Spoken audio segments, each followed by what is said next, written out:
Okay mga kasignal, dito po tayo ngayon na mag-aayos tayo ng multi-cab scrum po ito.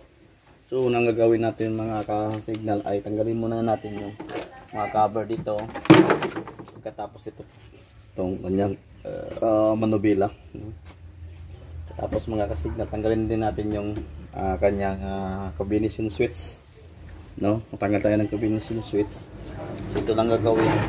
Kasi hindi po ito makalabas pag hindi natin nakatanggal yung combination switch. Ito lang. Tanggalin yung tatlong tornilyo dito. Yan.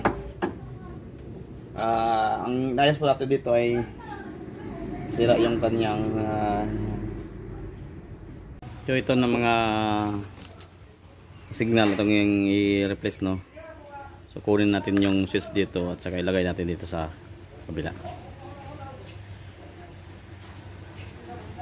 So ito mga kasignal ay nag-replace tayo ng yung bagong harness, no. So nasira po ito talaga yung kwan dito. Ito po yung nasira yung kanyang relay dito.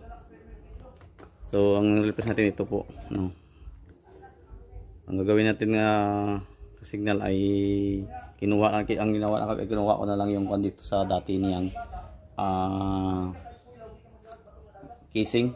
So nilagay ko dito, nilipat ko dito kasi mas maganda pa to kaysa dito, no.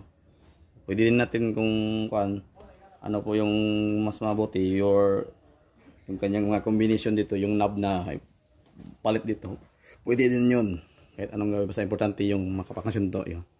So yan po na itry natin doon yung wiper, kasi yung wiper ang may problema dito ayaw talaga siyang stop yung kanyang wiper. Then pag replace natin ngayon okay na yung wiper.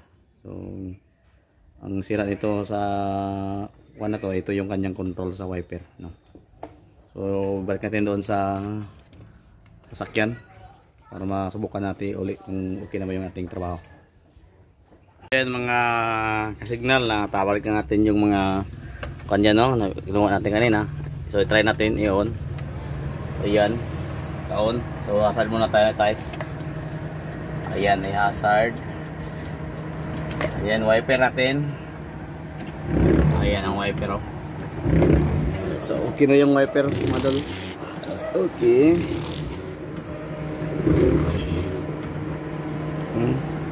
Yung signal light natin mga signal.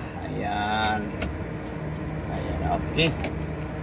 So okay na po yung ating trabaho, yung nag-replace tayo ng sa ilalim, yung kabuuan sa knob, no? Thank you po.